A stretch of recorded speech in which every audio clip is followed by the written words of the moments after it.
Hello students, क्या हाल चाल है। दोस्तों, आज 12 मार्च है और आज था पेपर इंग्लिश का यूपी बोर्ड का क्लास 12 का। पेपर मेरे हाथ में है। 316HY इसका कोड है। 3 घंटे 15 मिनट का पेपर है, जाहिर सी बात आप जानते हैं। तो आज की इस वीडियो में आपके जो सॉल्यूशंस हैं वो मैं बताने वाला हूँ, ताकि आपको पता लग जाए कि आपने कितना सही किया है और कहाँ पर आपको डाउट हो सकता है।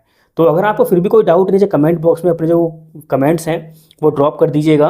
पहला क्वेश्चन हमारा जो सेक्शन है वो रीडिंग का होता है। इसको आपको पैसेज को ध्यान से पढ़ना है। पैसेज को करते समय मैंने आपको बताया था कि पैसेज बड़े ध्यान से पढ़ना है। और ये अच्छी बात है कि पेपर इस बार बहुत ईजी आया है। मतलब मैं उम्मीद कर रहा था थोड़ा टफ आ सकता है, बट पेपर बहुत ज़्यादा सिंपल है। क्यों है ये मैं आपको बताऊंगा। पैसेज देखेंगे आप, बहुत सिंपल पैसेज है, लैंग्वेज बहुत ईजी है। Some people think that the aim of education is merely to give knowledge. These people want students to read books and do nothing else but add to their knowledge. Others believe that knowledge alone is not enough. Only that which enables a man to earn his living can be called education. Such people think that, देखिए इसको मैं आपको पढ़ के बता देता हूँ ताकि आपको पढ़ने में इजी रहे, कोई प्रॉब्लम ना हो। Bread is more important than anything else. Still, others believe that education should aim at making good citizens and good patriots. All these people see only one of the several purposes of education. In fact, education should aim at three things together. It should give men knowledge, make them self-reliant and able to serve others. Education should not produce citizens who love their own freedom but take away the freedom of others. It should produce men who love their own country but who do not want to harm other countries. Simple सी बात है। Importance of education और aim of education के बारे में इस passage में बताया गया है कि जो हमारी पढ़ाई है उसका क्या मकसद है। उसका मकसद क्या है। हमें सिर्फ ये नहीं है कि हम अपनी आज़ादी को प्यार करें या फिर दूसरों की आज़ादी छीन लें। इसका मकसद है क्या है, स्पेशली ये है कि ये ऐसे इंसानों को जन्म दे जो हमारी एजुकेशन है, जो अपनी कंट्री को प्यार तो करें लेकिन साथ साथ दूसरी कंट्रीज़ को नुकसान भी ना पहुंचाएं। तो इस टाइप से क्वेश्चंस हैं, आपको अपनी लैंग्वेज में लिखने थे, आप लिख सकते थे। कुछ छांट के लिखने हैं वो भी लिख सकते थे। इजी क्वेश्चंस हैं। What should be the aim of education. पहला क्वेश्चन है, देखिए सिंपल है, क्लियर लिखा हुआ है यहाँ पर। Education should aim at three things together. It should give man knowledge, make them self reliant and able to serve others. अगर आप इतना भी लिख देते हैं तो ये क्वेश्चन करेक्ट है, इसमें कोई प्रॉब्लम हमें यहाँ पर नहीं होने वाली है। ठीक है। सेकंड क्वेश्चन है, do you think bread is more important than anything else and if not why. कि क्या आपको लगता है कि जो ब्रेड है यानी खाना या रोटी है वो सबसे ज़्यादा इंपॉर्टेंट है किसी भी और चीज़ से। अगर नहीं लगता है तो क्यों। तो इसमें आपको अपने थॉट्स लिखने हैं, जो भी आपके मन में आ रहा था कि आपको क्यों लगता है कि ब्रेड जो है वो इम्पोर्टेंट नहीं है किसी भी चीज़ से। तो आप ये लिख सकते हैं कि education is more important than bread because it teach us how to behave and it give us knowledge, make us self reliant and able to serve others. ये चीज़ आप इसके अंदर ऐड कर सकते थे। आगे आप बताना कि आपने क्या लिखा है इसका आंसर नीचे कमेंट बॉक्स में। सी क्वेश्चन है, what kind of man should be produced by education. यानी कि एजुकेशन से किस टाइप के जो आदमी हैं, किस टाइप के जो इंसान हैं वो प्रोड्यूस होने चाहिए। तो इसका सिंपल सा आंसर है, यहाँ पर इट की जगह हम एजुकेशन लगाएंगे। Education should produce man who love their own country but who do not want to harm other countries. यहाँ तक आप लिखेंगे, ये आपका करेक्ट आंसर हो जाएगा। How should a good citizen behave. इसका मतलब है कि जो गुड सिटीजन है उसको कैसे बिहेव करना चाहिए। सिंपल सी बात है। यहाँ पर क्या है, गुड सिटीजन कौन सा होता है, जो अपनी फ्रीडम को प्यार करे और दूसरों की फ्रीडम को छीने ना। ठीक है। तो आपको इस टाइप से लिखना है कि good citizen should behave properly to other, he should love his own freedom but he should not take away the freedom of others. इस टाइप से आप यहाँ से थोड़ा सा अपने लैंग्वेज में चेंज करके इसको लिख सकते थे। ठीक है। ये क्वेश्चन है हमारा, इसमें 3 पार्ट्स हैं। वोकैबुलरी का क्वेश्चन होता है कि एम का क्या मतलब है। पूरे पैसेज को पढ़ेंगे आप। एम का मकसद होता है हमारा गोल, मकसद, और यही है हमारा पर्पज़ का भी यही मकसद है कि पर्पज़ को भी हम यही कहते हैं कि एम है ये। तो इसका आंसर तो यहाँ पर्पज़ हो जाएगा। आपको पर्पज़ लिखना था एम की जगह।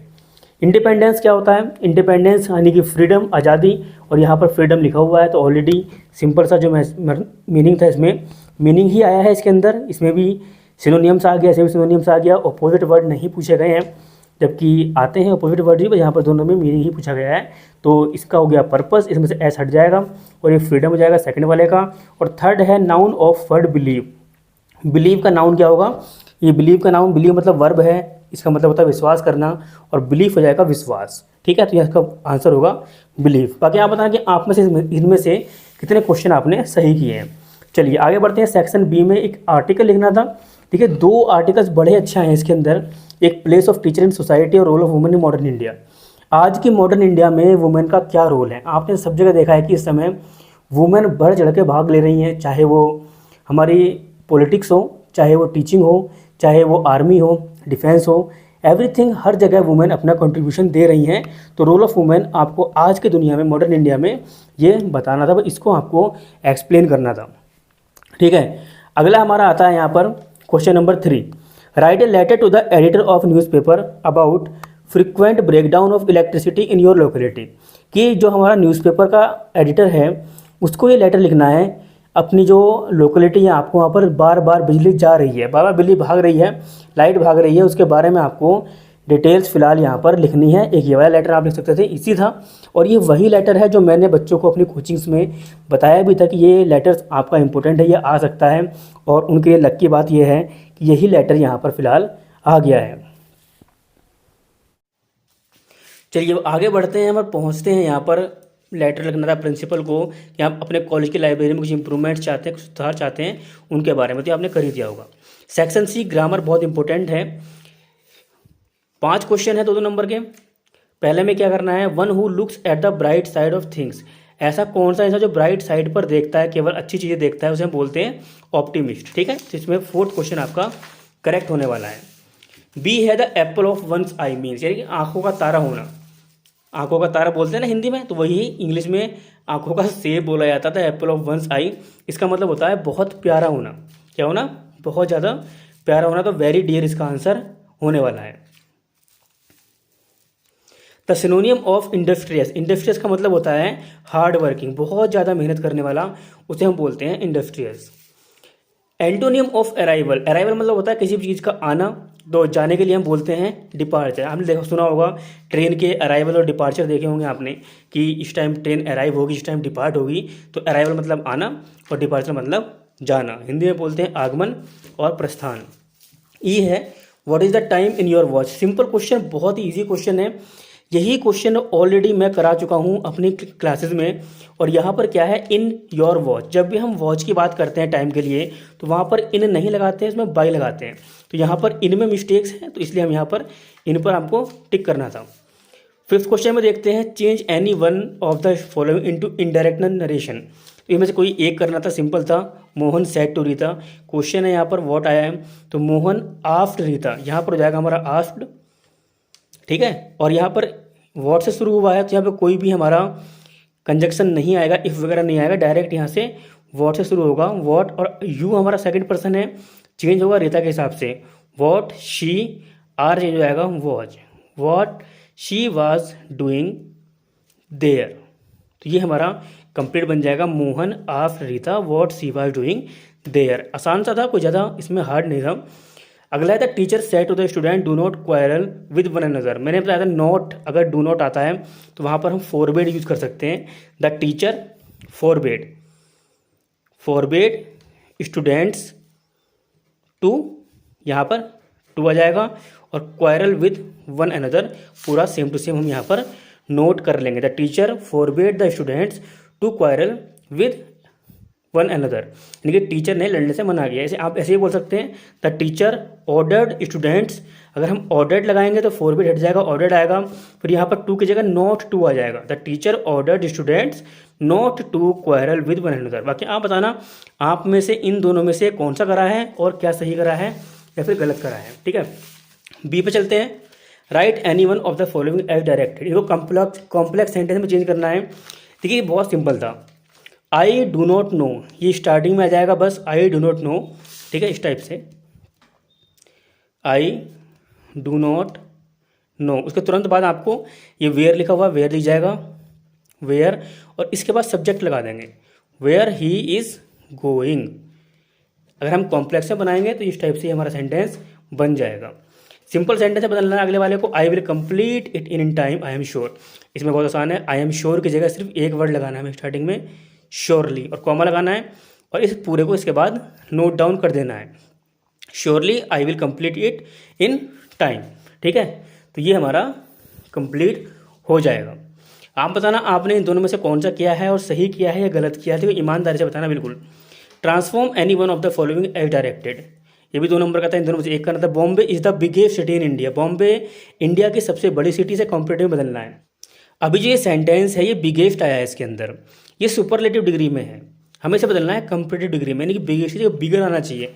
तो उस टाइप में सेंटेंस बनाएंगे तो हम ऐसे लिख सकते हैं, Bombay is bigger than, Bombay is bigger than any other city, any other city in India. Bombay जो है वो किसी भी शहर से बड़ी है इंडिया के अंदर, ठीक है। अगला है अफर्मेटिव सेंटेंस से बदलना है। No sooner did the train stop than I got down, बहुत आसान था। आई गॉट डाउन सिंपल है, I got down from the train as soon as it stopped, ये आपको इसके अंदर चेंज करना था। तो यहाँ पर ये 2 नंबर का ये था, बहुत इजी था। आप बताना आप में से कौन सा किया हुआ है। करेक्ट एनी वन, इसमें से आपको करेक्ट करना है। देखिए he treated me as if, देखिए यहाँ पर एज इफ़ है, उसने ऐसे। आई वॉज एकिंग, इस कंडीशन में वॉज नहीं आता, जब हम कल्पना करते हैं तो यहाँ पर वर आता है। आई वर एकिंग, इस टाइप से सेंटेंस बनना था ये। और India is confident to beating, beating नहीं आएगा यहाँ पर, या तो यहाँ टू बीट आएगा, ठीक है, क्योंकि हमेशा टू के बाद वर्ब की फर्स्ट फॉर्म आती है, कभी भी टू के बाद आईएनजी फॉर्म नहीं आती है, चिरन नहीं आता है, ये बात ध्यान रखनी है। ई वाला है यूज़ एनी वन, ये देखिए यहाँ पर क्या है, इनके मीनिंग अलग अलग हैं लेकिन बोलने में सेम लगते हैं। बर्थ, इस बर्थ का मतलब है जन्म लेना, और इस बर्थ का मतलब होता है ट्रेन की सीट, ठीक है, ट्रेन की सीट। तो इसे आप सेंटेंस में यूज कर सकते थे कि इनके मीनिंग लिख के। स्टेयर मतलब होता है, और इस स्टेयर में फ़र्क है, ये स्टेयर होती है सीढ़ियाँ और ये स्टेयर होता है किसी को घूरना, ठीक है। तो इस टाइप से हमारे ये सेंटेंस बन जाता कंप्लीट। अब ये जो है हमारा 6 वाला ये ट्रांसलेशन है, ये मैं कंप्लीट ट्रांसलेशन आपको सेपरेट वीडियो में बताने वाला हूँ, इसके बाद वीडियो आएगी। इसके अलावा यहाँ पर हम चलते हैं लिटरेचर में, क्वेश्चन आंसर्स थे। How did M Hamel blame for not paying proper attention to study of French, कि एम हेमल ने किसको ब्लेम किया बच्चों की जो फ्रेंच की पढ़ाई ढंग से ना होने पर। सीमापुरी कहाँ से सिचुएटेड है, दोनों क्वेश्चन बहुत ईजी थे, दोनों में से आप कोई भी कर सकते हैं, कोई प्रॉब्लम नहीं है। What was the childhood incident that made Douglas afraid of water, बचपन का कौन सा इंसिडेंट था जो कि डगलस जिससे पानी से डरता था, वो आपको बताना है इसके अंदर। ये भी मैं ऑलरेडी मतलब पढ़ा चुका हूँ बच्चों को, तो काफ़ी ईजी पेपर था।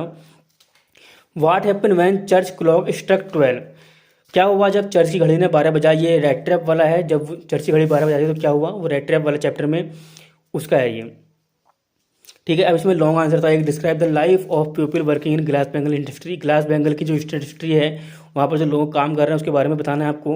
और how did Gandhi ji reach Champaran, how did he solve the problem of farmers, Gandhi ji Champaran कैसे पहुँचे और उन्होंने बच्चों की वो जो फार्मर्स हैं उनकी प्रॉब्लम को कैसे सॉल्व किया, ये एक्सप्लेन करना है। इसके अलावा देखिए बहुत ईजी पैराग्राफ, लगभग सारे बच्चे इसको करके गए होंगे। ये माई मदर एट 66 का पैराग्राफ है, और वहाँ से आपको आंसर आ गया कि how is poet's mother compared, poet की जो मदर है किससे कंपेयर किया गया। भाई सिंपल है, जो विंटर्स का मून है उससे कंपेयर किया गया था इसको, और ये बहुत ईजी होने वाला है, ठीक है।